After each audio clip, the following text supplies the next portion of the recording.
Just look at this chart. This is going to be short and sweet. Don't buy up here. There's a possible entry down here. But the thing with this is, what are we going to see next week? Does this retrace down to here and head north?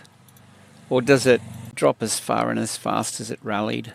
That's the question. So you're going to have to be pretty careful with this. It's a wild market at the moment. What comes up has to come down at some stage. And I mean, this is well and truly overextended. It's Friday. You know, we generally see a shift in the trend. Fridays, Mondays, it'll generally trade in the opposite direction to where most people think it's going. Given that this is so far overextended, I'm thinking that we start to see this retrace today, but don't be surprised. Smart money pulls a Swifty on us, and they do that before they do this. So with that in mind, I won't be trading today, maybe won't even be trading Monday. Just want to see where this lands, you know, how it shapes up, and the opportunities possibly Tuesday onwards. Okay guys, it's the same story with the other dollar pairs, perhaps the yen pairs, etc.